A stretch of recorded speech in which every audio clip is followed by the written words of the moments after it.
Hi there, Ellen Dias. Se você chegou até essa aula gratuita é porque provavelmente você está se preparando para um exame de proficiência em inglês, mas talvez esteja se sentindo meio perdido, sem saber por onde começar ou como abordar seus estudos. Acertei? A verdade é que muitas vezes nos sentimos sobrecarregados ao tentar absorver todo o conteúdo de inglês, não é mesmo? Mas eu tenho um segredo para te contar. Você não precisa saber tudo de inglês para ter sucesso no seu exame de proficiência. Isso é um ponto muito importante. A gente vai tratar hoje aqui, primeiramente, de dar um sentido geral e orientações para que você seja capaz de entender o que é a expectativa do teu examinador do TEAP. Então é muito importante você entender a prova para depois saber fazê-la corretamente. Tudo bem? Então nós vamos dar uma geral em alguns conceitos que são básicos para a gente poder manusear bem e ficar calmo, inclusive, durante a nossa execução da prova. Porque um dos fatores que vão influenciar é como você vai estar. Então, estar calmo para fazer uma avaliação é muito importante. E um outro aspecto também é a gestão de tempo. Então, conhecer bem a prova, gestão de tempo e gestão emocional, tá? Vão ser partes importantíssimas para você fazer bem uma prova, além, lógico, do conhecimento de inglês. Então, é importante que você entenda que esse conjugado que vai fazer um diferencial na hora de você executar o que você tem que fazer, tá bom? Bom, então vamos começar, tá? Eu vou compartilhar aqui alguns slides com vocês, certo? E nós vamos começar a tratar primeiramente o que é inglês para fins específicos, tudo bem? Isso não é tudo igual. Inglês a gente separa em inglês geral e inglês para fins específicos, tudo bem? E nós vamos separar isso para que você possa ter um melhor desempenho na sua avaliação. Então nós vamos começar, vou fazer um resumo do que nós vamos tratar. Primeiro nós vamos tratar do conceito do que é um texto, tá? E pode parecer, fala, nossa, mas eu sei o que é um texto, ok? Mas o que acontece? O texto, ele às vezes ele vai trazer nuances que vão, se você tiver clareza do que é que está por trás dele, vai te ajudar na hora da prova. Um segundo ponto vai ser sobre tradução versus compreensão. Se isso vai ser uma aliada sua ou uma vilã. Tem algumas coisas que você, às vezes, se não tiver uma conceitualização clara do que é realmente importante para você se fixar, isso pode trazer prejuízos para você na hora de você fazer a prova. E o terceiro aspecto, nós vamos falar sobre as habilidades linguísticas, né? E, para finalizar, deixando bem claro o que é o inglês para fins específicos e que você entenda as vantagens que você tem do que a gente chama de ESP, English for Specific Purpose, ok? Então vamos iniciar do que é um texto. Então pode parecer esquisito. Então eu tenho conceitos formais do que é um texto. Vai falar, o texto é uma unidade de sentido produzida por um autor, interpretada por um leitor. Então se eu vou na teoria, eu vejo isso. Mas o que é importante eu entender? Então vamos destrinchar essa definição e entender com exemplos concretos isso. Bom, um texto, o ponto-chave, o que quer dizer? É aquilo que vai comunicar algo para você. Então, essa relação autor, quem fala, tá? E quem recebe, que é o leitor, no caso, é muito importante que eles tenham alguns conhecimentos em comum para que a mensagem chegue sem problemas. Então vamos dar um exemplo concreto. Então, porque muita gente vai achar que um texto é só um texto escrito. Mas se eu chegar aqui e falar assim, ai, e tô mexendo na minha mão, olha só, eu nem falei um enunciado com sujeito, verbo e complemento. Eu simplesmente falei ai. Isso é um texto. Por quê? Eu, que estou mandando a mensagem para alguém, né? Fiz até um gesto junto, então tem coisas visuais junto com esse texto. Tem a minha fala, o ai, e você já entende que eu senti dor. Então, o que acontece? O receptor, aquele que está ouvindo nesse caso e não escrito, ele tem que entender o que é um ai. Ele tem que conhecer um pouco de como que eu estou me expressando para ser capaz de entender que eu estou sentindo dor. Então, essa ida e vinda é muito importante na relação. Nós vamos tratar aqui mais de textos escritos, ok? Mas, o que é muito importante? Eu saber que eu vou ter um texto, então, que é não verbal. Que, por exemplo, que é o caso de eu fazer um movimento com a minha mão. Você já inferiu, você deduziu, você entendeu que o quê? Que a dor está na minha mão, sem eu dizer uma única palavra. Então, essa parte do texto a gente chama de não verbal. E quando está escrito, a gente chama de verbal, ok? Ou falado, porque eu tenho, olha, um texto que é escrito, eu tenho um texto que é falado, eu estou aqui me comunicando com você, eu estou falando, então você está me entendendo, então isso é um texto. Então, o ponto-chave para eu definir algo como texto é o fato de eu comunicar algo, tá? E eu posso ter, então, textos que são mistos. O que quer dizer? Eu fiz isso, eu falei o ai, que tem o verbal, né, que tem a língua falada, e tem o visual, que no caso, você tá vendo eu mexer na mão. Então, o primeiro conceito que a gente tem que ter clareza quando a gente vai lidar com a prova do TEAP ou com qualquer prova é o que é texto. Porque, por exemplo, há provas de proficiência que vão ter textos falados para você interpretar e responder, e há provas que vão ter textos falados e escritos. E há provas que vão ter textos só escritos, no caso nosso aqui, que é do TEAP. Então, ficou claro o conceito de texto? Isso é muito importante. E você tem aqui exemplos no meu slide, em que você tem textos que são escritos, tipo o verbete do dicionário. Você tem o texto não verbal, que é um emoji, que hoje a gente usa muito, né? E você tem uma oferta aí, olha, você tem o visual, né? O que é? O que eu tô comprando? Olha só, não precisa nem falar. São almofadas, são ou os travesseiros, a fronha. Não precisa de eu escrever aqui que a oferta que está tendo é desses produtos. Você está visualizando, ok? Bom, estabelecido bem o que é um texto, todo texto tem que ter um contexto. Olha só que importante, tá? É importante eu entender que quando eu falo algo, não é porque eu falo algo que uma palavra não é um único sentido. Então, se eu falar para você, manga, a primeira coisa que vem na tua cabeça, o que é? Pode ser uma fruta ou pode ser uma blusa, a manga da blusa, ok? Então, eu tenho uma única palavra que, dependendo do contexto, você vai ter sentido diferente, significado diferente. Então eu falo, eu acabei de chupar uma manga e estava deliciosa. O que é essa manga? A fruta. Não precisa falar que eu estou me referindo à manga fruta. Agora, olha, ontem à noite eu tive problema, rasguei a manga da blusa. O que é essa manga?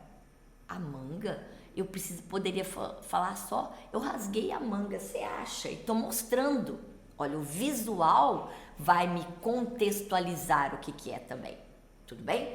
Então, olha só. Texto, Eu tenho vários tipos de texto e eu tenho que ver que essas palavras vão ter sentidos diferentes de acordo com o contexto. Tudo bem até aqui?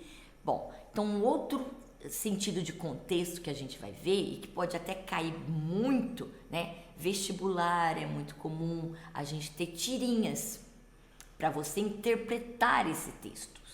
E quando eu estou estudando,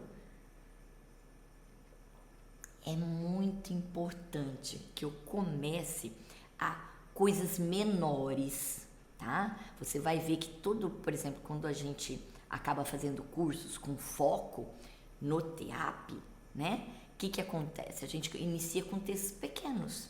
E aí, devagarzinho, a gente vai aumentando o tamanho desse texto para que você consiga ir criando mais vocabulário, você interpretando melhor. Então, iniciar com pequenos textos é muito bom, ok? Então, vamos pensar nessa tirinha que nós temos aqui. Nossa, só falta encaixar esse parafuso. Filho, vai buscar a porca. Aí o menino tá lá batendo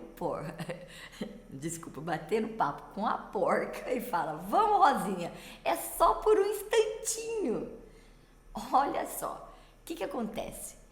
Quando eu falei para vocês que é importante que o outro que está recebendo a mensagem entenda a mesma coisa que a pessoa está falando, é aí que tá a pegada. Então, o pai estava falando o quê? Sobre a porca de apertar parafuso. E o menino entendeu o quê? A porca animal, tá? Então, consegue perceber o quanto que o contexto é fundamental para a compreensão da linguagem e da comunicação do que está sendo falado, transmitido, tá? Isso é ponto-chave para que você seja capaz de entender o que o outro quer dizer. Tudo bem? Então, eu tenho que ter o mesmo conceito de porca na cabeça que você, na hora que eu estou me referindo a esse termo, a essa palavra, ok?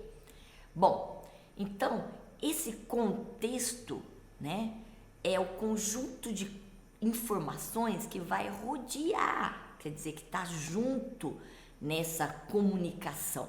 E ele vai fornecer, então, esse elemento que vai fazer com que você entenda o significado claro.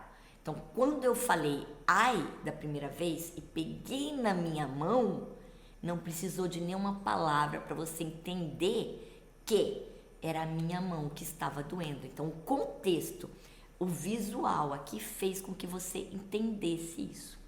E esse contexto, às vezes, ele vai trazer coisas que é o ambiente físico, quer dizer, a hora que eu peguei na mão, e às vezes vai trazer coisas que são coisas da cultura, da crença, do costume, para você entender melhor esse significado, o que eu estou querendo entender ou comunicar, né? Então, ele vai trazer o quê? Pistas. Nesse momento, se eu vir e falo, com licença, e bebo água, é necessário eu falar para você que provavelmente a minha garganta ficou seca ou estou com sede para você entender o que eu fiz? Não, né? Você entende pelo contexto, pela situação, que provavelmente ou eu estou com sede ou alguma coisa me incomodou e que a água me ajudaria. Então, essas pistas que vão sendo trazidas no transcorrer, por exemplo, do diálogo que eu estou tendo com você, vai te fazer entender melhor essa mensagem, tá? E aí vai ser muito importante, então, você perceber no seu texto o que é que eu estou, do que é que eu estou tratando, certo? O que é que eu vou trazer para você. Então, um outro ponto importante né? Vou só retornar um pouquinho aqui do contexto, é que às vezes, por exemplo, é igual essa figura aqui, tá? Que vocês estão vendo aí. Não precisa de absolutamente nada para você entender que você não pode usar telefone celular, tá? Olha só, ela tá lá, tá riscada, então não tem uma palavra escrita e você já entendeu. Então toda figura que estiver perto do seu texto na prova, é importante você bater o olho nela, olhar atentamente, porque ela vai trazer pistas para que você entenda melhor qual que é o tema, qual que é o assunto, né, que está sendo tratado, ok?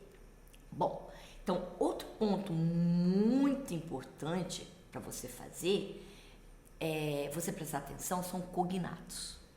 Então, uma palavra, o que é um cognato? É uma palavra que é muito parecida no português e que ela vai te mostrar que ela tem a mesma origem que a nossa. Então, por exemplo, se eu falar a palavra computer, ela não é igualzinha computador, tá? Mas ela te faz lembrar da palavra computador do português. Então, às vezes, o cognato vai ser exatamente igual, como essa palavra, que é radio, né? Então, você tá lá, escreve radio, igualzinho do português, mas na hora de falar, ela é diferente. Então, quando você estiver fazendo uma prova que é escrita, a palavra vai ser exatamente igual. E algumas vezes vai ter alguma diferença, tipo a palavra computer, tá? Então, nós vamos ter o cognato, ele é um facilitador. E uma outra coisa que é extremamente importante, mas extremamente importante, é o fato de você se fixar mais nessas palavras que você conhece do que nas palavras que você não conhece. Porque a gente não pode esquecer que cerca de 70% da língua em matéria de vocabulário em inglês é parecido com o português.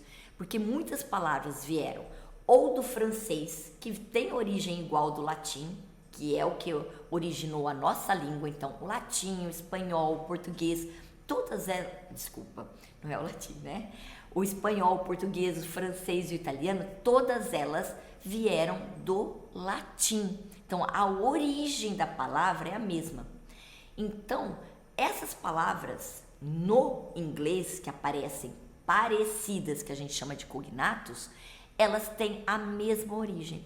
Ou elas vieram do francês, que influenciou muito o inglês num período, ou elas vieram do próprio latim, porque durante muito tempo a Roma dominou grande parte da Europa.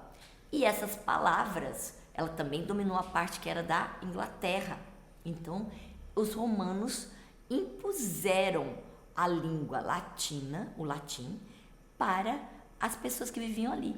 Então, o inglês, hoje, o que ele é? Ele é a soma do que a gente chama de Old English, que tem vários dialetos que se falavam lá, um deles, por exemplo, o anglo-saxão, né? Mais o latim, a influência do latim, mais a influência do francês, e aí é o que a gente tem hoje do que a gente chama de Modern English, que é o inglês moderno. E nessa influência você tem mais de 60%, quase 70% na verdade, 68% e alguns quebrados, né? Hoje a área da computação nos dá com mais clareza esse número, ok? Por isso, olha, é quase 70% da língua que é igual. Então, não se fixe naquilo que você não sabe. Fixe naquilo que você sabe, ok? Então, um outro ponto muito importante é a questão de você querer traduzir o texto. Então, há uma diferença entre traduzir e compreender um texto. Isso é extremamente importante que você compreenda, tudo bem? Tá? Então, eu preciso traduzir um texto para compreender um texto? Não. Mas sem compreender um texto, eu não traduzo um texto.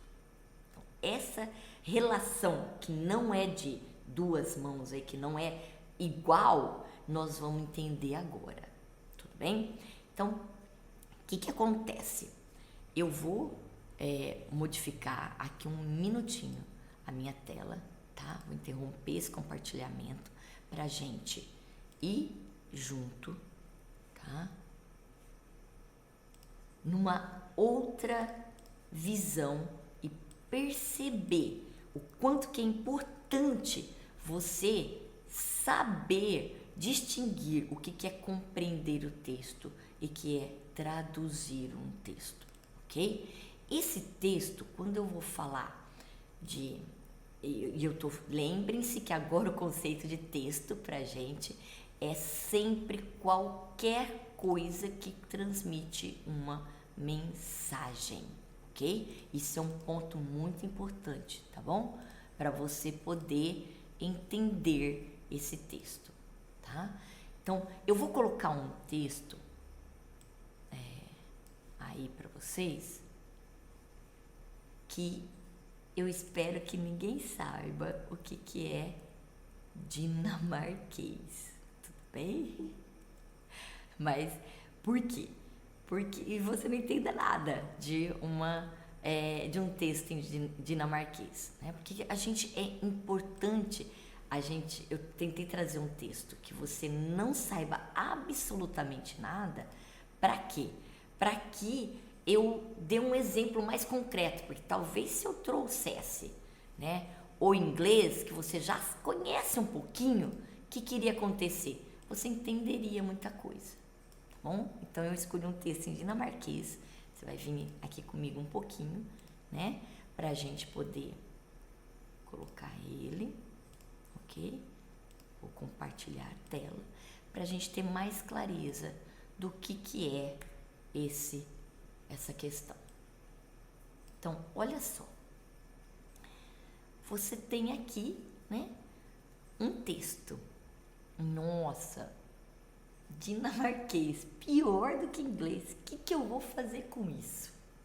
Então, eu vou te mostrar que o contexto, né, que a gente definiu, e a imagem, essas pistas que você pode tirar do texto, uma coisinha que é cognata, vai te fazer entender um texto até de uma língua que você nunca viu na vida.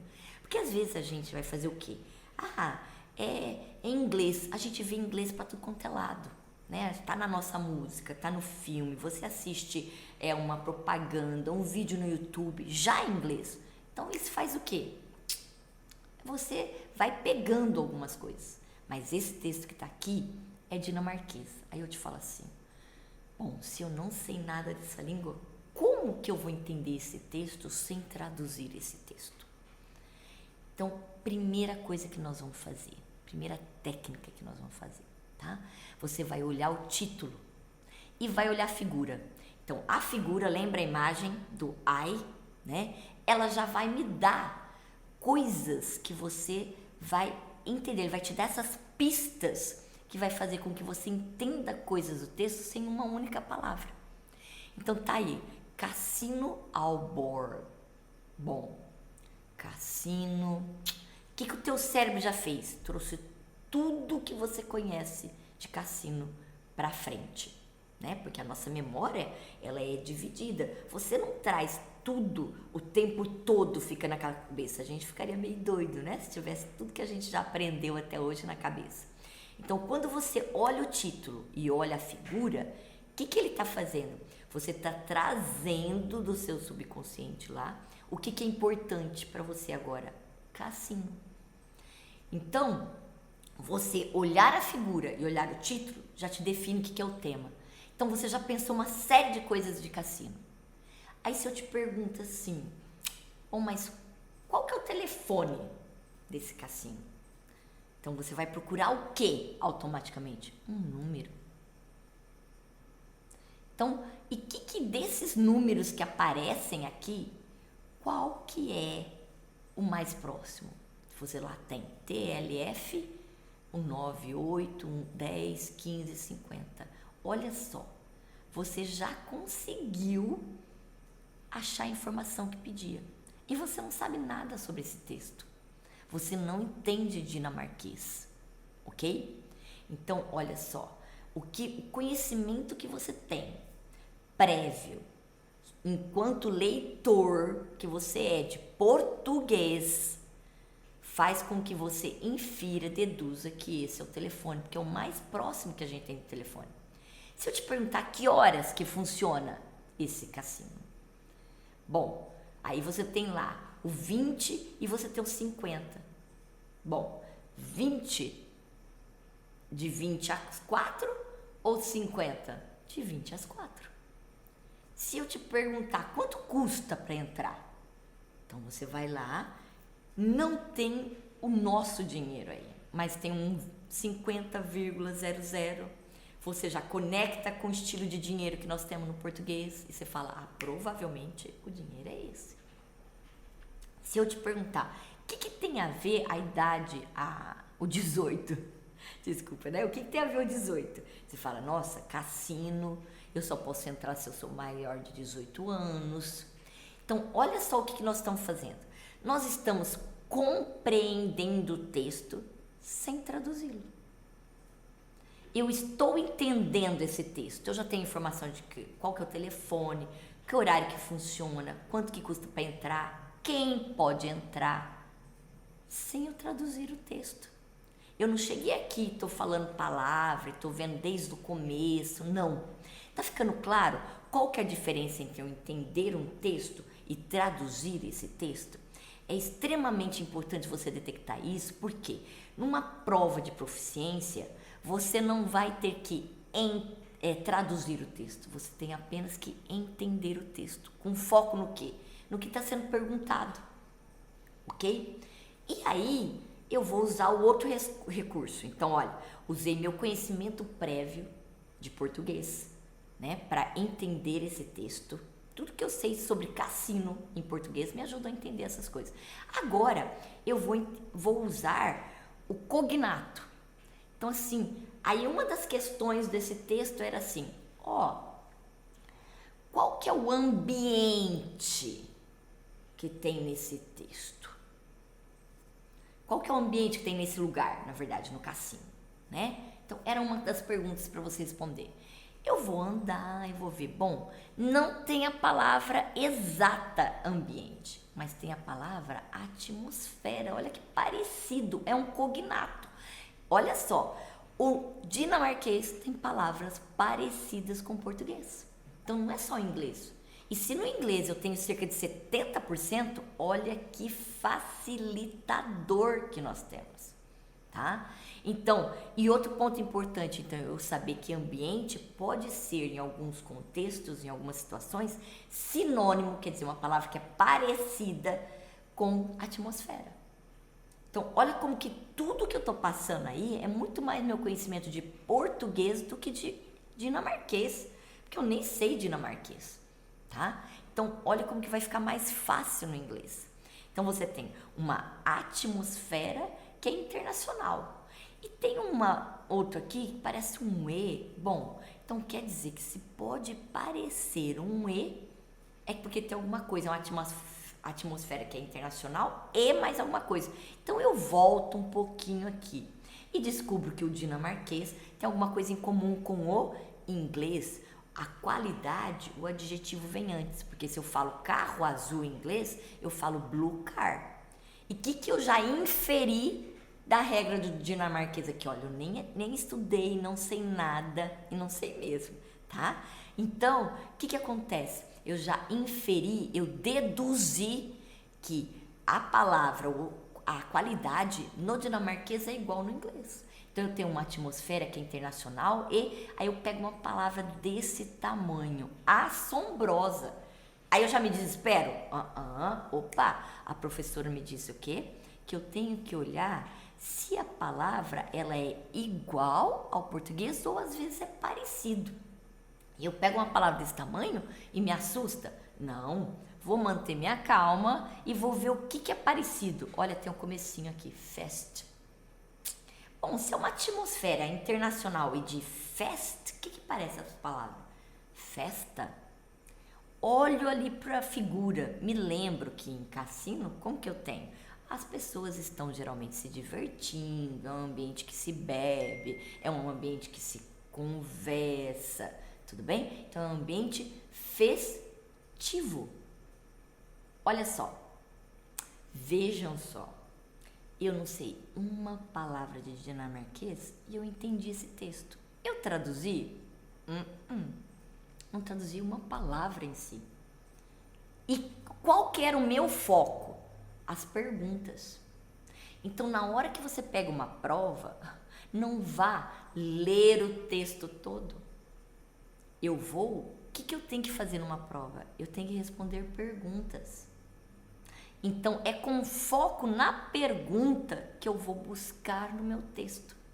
Às vezes, então, o texto do teatro, por exemplo, é um texto longo, tá? Eu não vou me adentrar muito aqui, que nós vamos tratar mais especificamente da prova num segundo momento. Mas é importante eu perceber que tá lá um texto desse tamanho. Nossa, me desespero? Não. Quantas perguntas tem nesse texto? Tem 10. Então, eu vou ter que identificar 10 coisas nesse texto. É o que me interessa. Não é o texto todo. Não é a tradução. Tá ficando claro? Vou parar o compartilhamento desse, tá? Para que você, então, a partir de agora, tenha essa clareza. Qual que é essa distinção? Então, por que no meu slide anterior estava escrito assim? Olha, tradução, né? Eu vou, então, voltar para ele, para a gente dar continuidade. Então, tradução, ok? Tradução é uma vilã ou ela é uma aliada? Eu tenho que olhar para o meu texto e perceber quando que ela está sendo uma vilã e quando que ela está sendo uma aliada, tá? Em alguns momentos eu estou falando, eu nunca vou traduzir. Não, não é isso.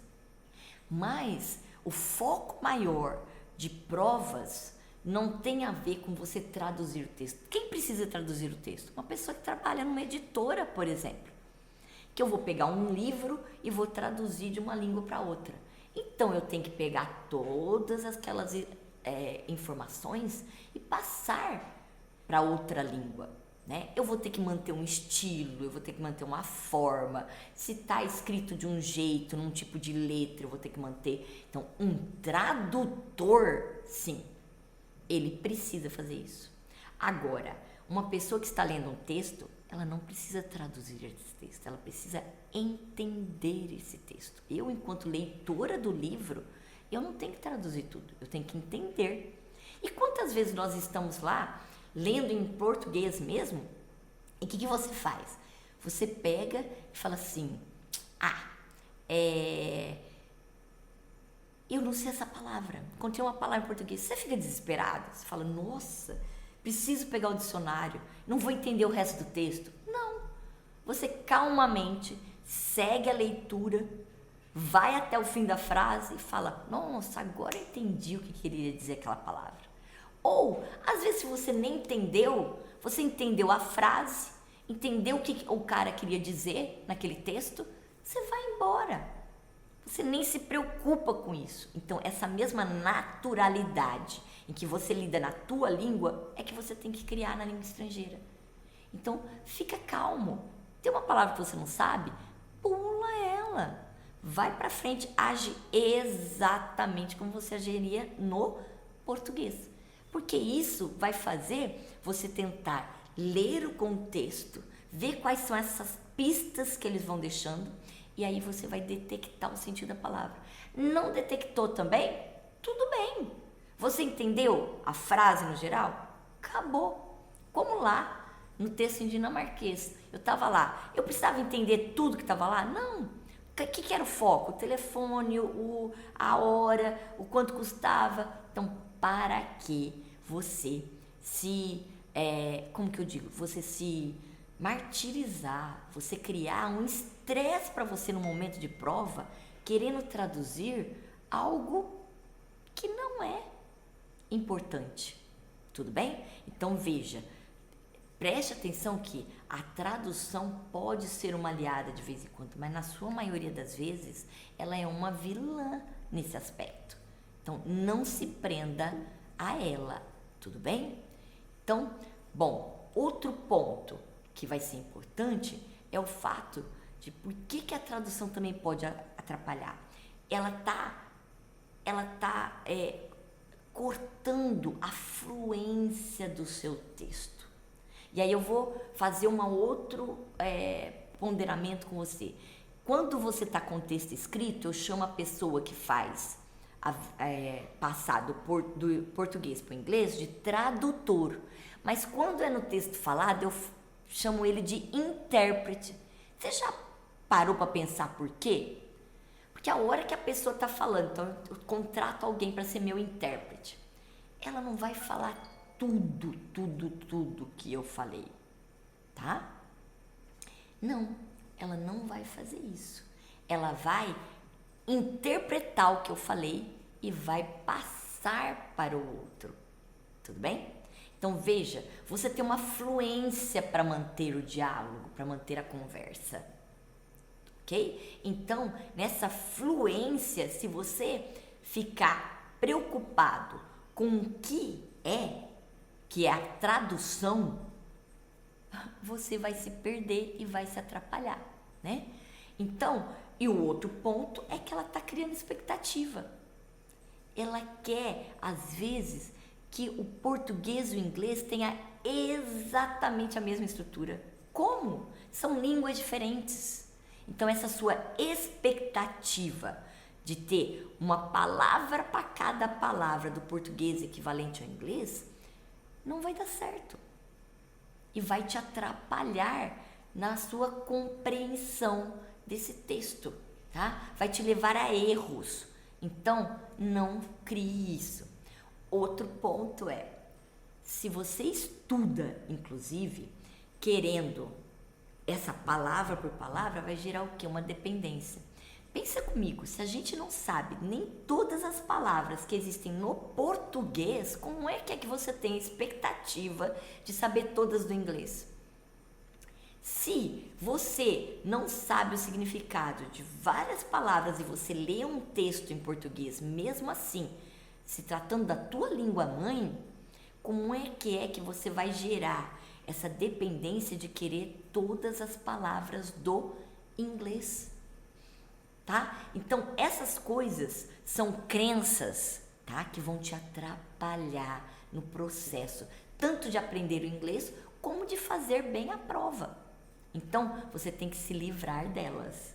É muito importante que você comece a ter esse novo paradigma, essa nova forma de ver o que é aprender inglês e focar em entender texto. E deixa a função de traduzir algo para um tradutor quando ele vai executar a função dele. Tudo bem?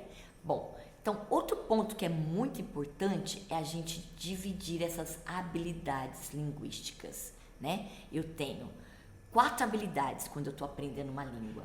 E quais são elas? Ouvir, que é a primeira habilidade que a gente aprende.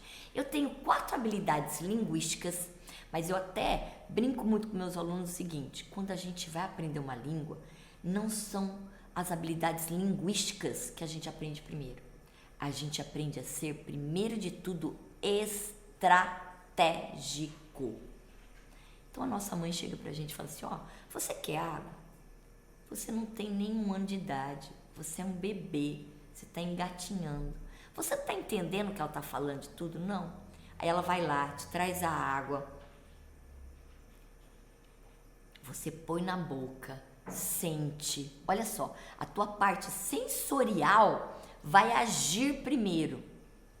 Você vai aprender primeiro vivendo a situação, ouvindo sem compreender exatamente o que ela falou. Então, e aí, quando você começa, depois que você aprendeu a ouvir, a gente passa lá 2 anos praticamente da nossa vida só ouvindo língua, você começa a falar. Mas você fala direto? De novo, não.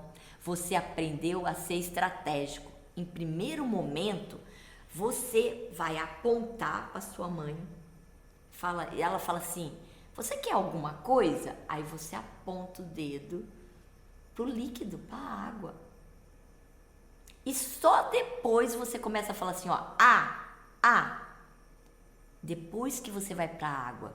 E veja, se a criança, a mãe, muitas vezes pegar e já entregar pro filho a água antes de forçar ele a começar a falar ou até ser estratégico apontar, muitas vezes você vai ter um retardo na fala da criança.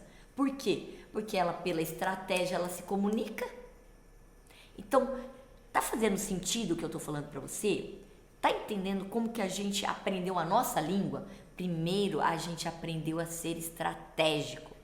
Depois a gente foi, né, a partir desse ouvir constante, antes de falar, você também aprendeu a ser estratégico e você apontou. Aí você começou a falar depois você falou água, depois você falou quero água, depois você falou eu quero água, por favor.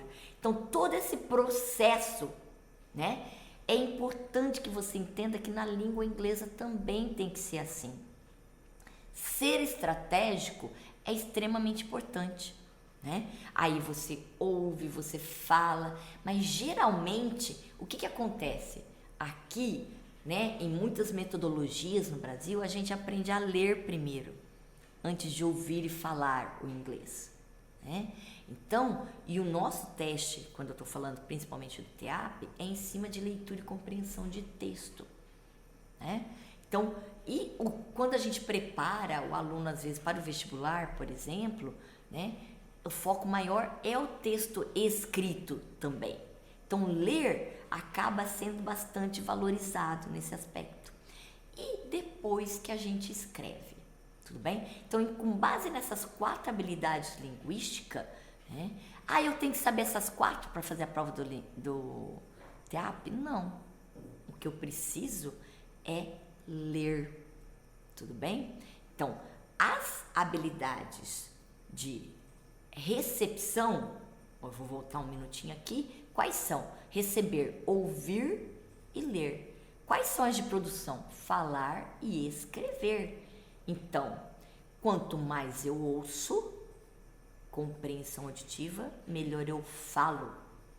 Porque a pessoa que é surda e muda, ela é muda porque ela é surda. Ela só não fala porque ela nunca ouviu.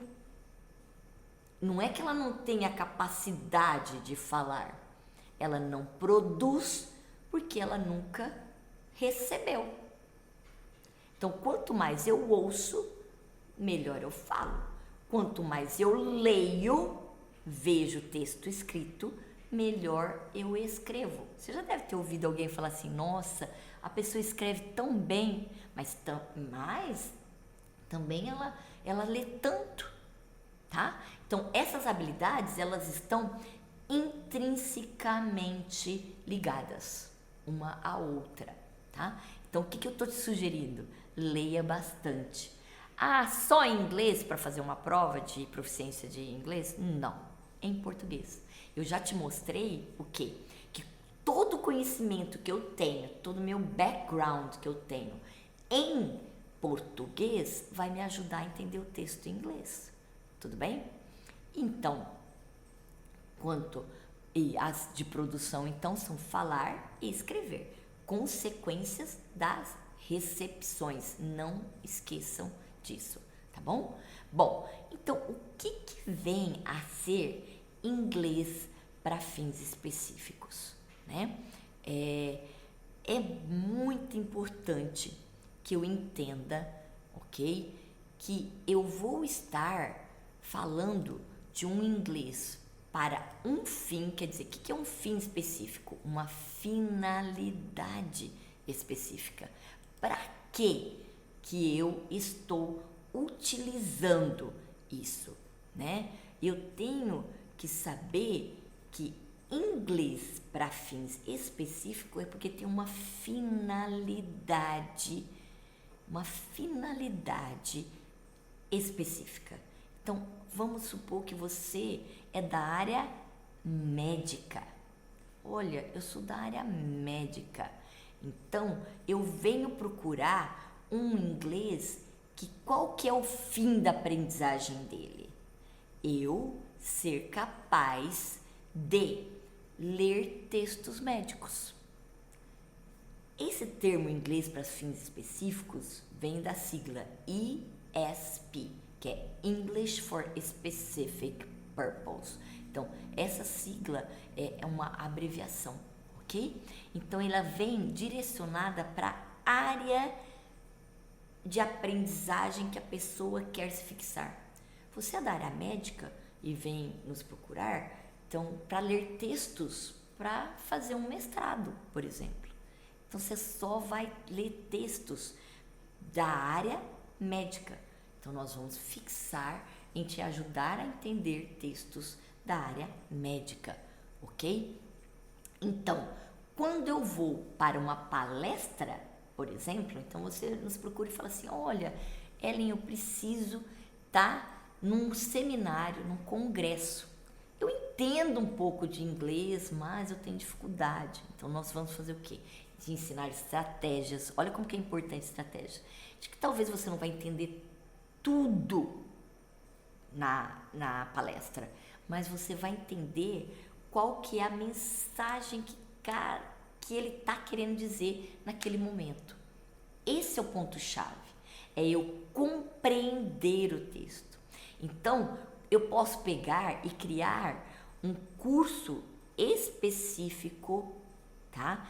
Para a pessoa ir assistir a palestras. Então, para ouvir.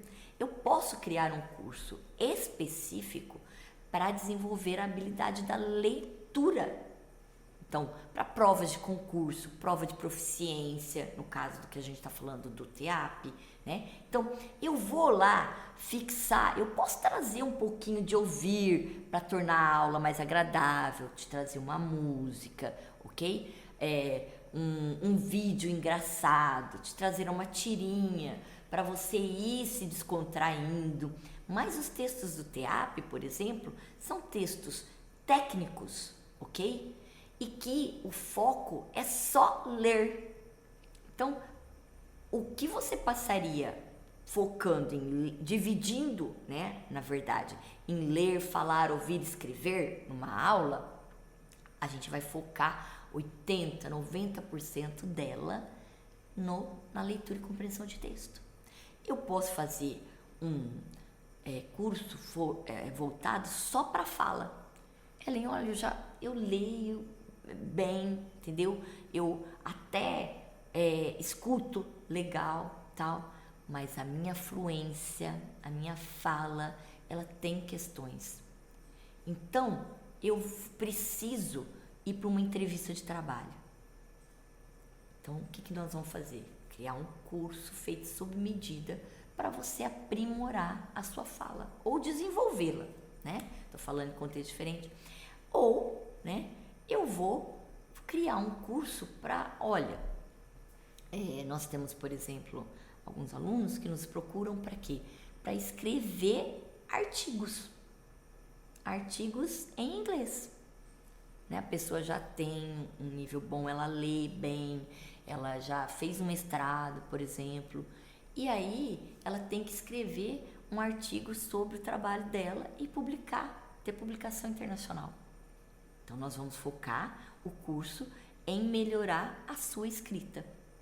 Ficou claro? Então, é muito importante que você entenda que eu posso pegar a língua, então, e me fixar mais em uma dessas habilidades. Isso é inglês para fins específicos, tudo bem? Eu vou me fixar em uma dessas áreas para desenvolver melhor essa sua habilidade que não está tão boa, ok?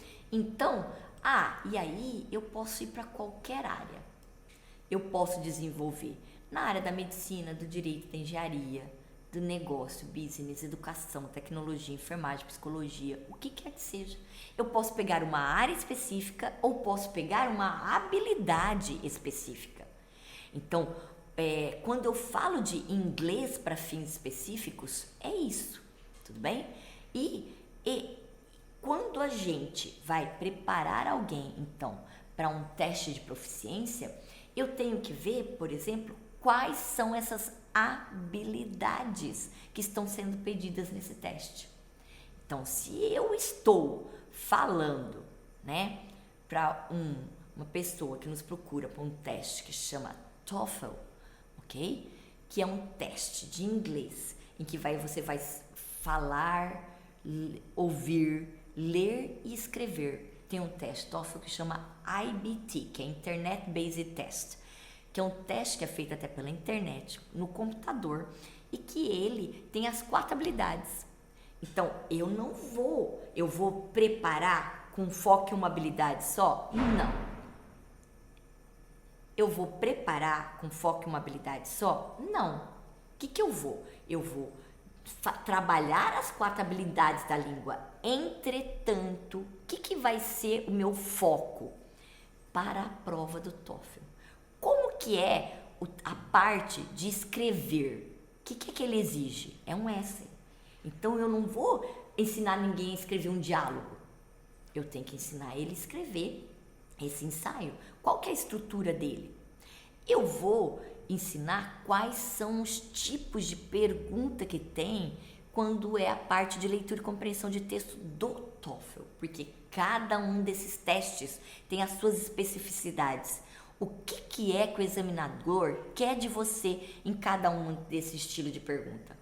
Então, eu tenho que ter essa clareza para eu não aplicar a mesma técnica do TEAP no TOEFL, por exemplo, porque não é o mesmo estilo de prova. Então, veja, para o TOEFL, eu estou preparando você nas 4 habilidades, mas com foco no estilo das perguntas do TOEFL. Se eu monto um curso para o TEAP, então você é da área de Direito, nos procuras que vai prestar uma prova de mestrado e que eles aceitam o TEAP. Então, olha só, eu vou montar de acordo com a sua necessidade específica. Então, o que é? Um curso com foco em ler e compreender textos. Quais são os estilos das perguntas que nós temos no TEAP? Tá?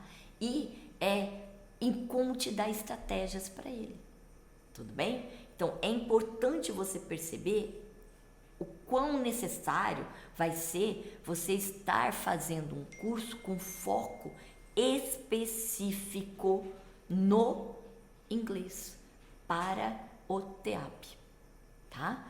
Isso vai te economizar tempo e até mesmo grana em muitas condições, né? Dinheiro, porque se você vai focar no que é importante, vai descartar as outras habilidades de uma certa forma, vamos falar assim, o que acontece? Você vai fazer às vezes em menos tempo esse curso, tá? Então, é importante você perceber que o inglês para fins específicos tem essa grande vantagem, você vai economizar tempo, não vai perder tempo com as outras habilidades. Não vai perder tempo em conhecer vários tipos de pergunta, mas só a do TEAP, ok? Isso vai fazer com que você, o quê? Atinja os seus objetivos mais rápido, ok? Então, o que eu quero que vocês percebam? Olha só, nós estamos aí há 26 anos no mercado, né? Já preparamos várias pessoas com foco em vários exames de proficiência e um deles é o TEAP, né? Nós trabalhamos com cursos de várias formas, presenciais, remoto, tá? Você vai receber todo esse material aí gratuitamente também, né? Pode acessar nossas plataformas, nossas redes sociais, que nós damos várias dicas gratuitamente, né? Para você se empenhar e foca naquilo que é importante. O que é? O ler e compreender textos. Se agora é disso que você precisa para passar nessa prova do TEAP, ok? Então, eu espero que você tenha compreendido, tá? Qual que era aí a grande função, né? E a importância de você entender o que é um inglês para fins específicos E muita gente chama o inglês para fins específicos de inglês instrumental.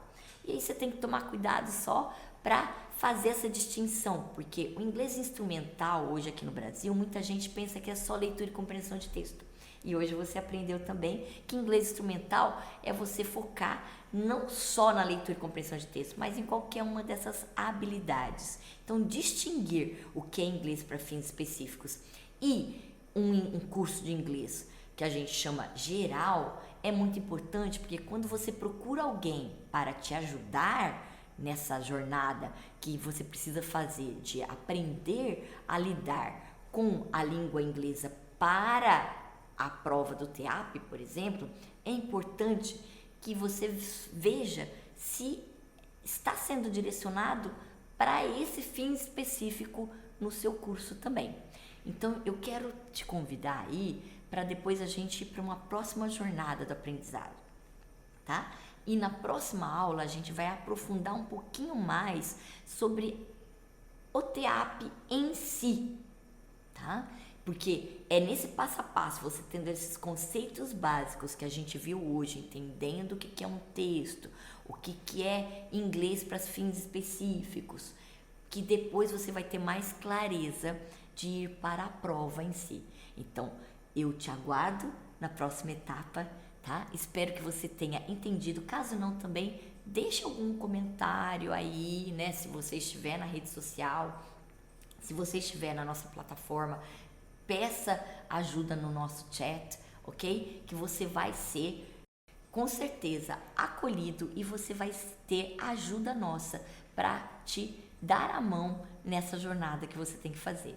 Então, see you, bye bye, te espero na próxima etapa.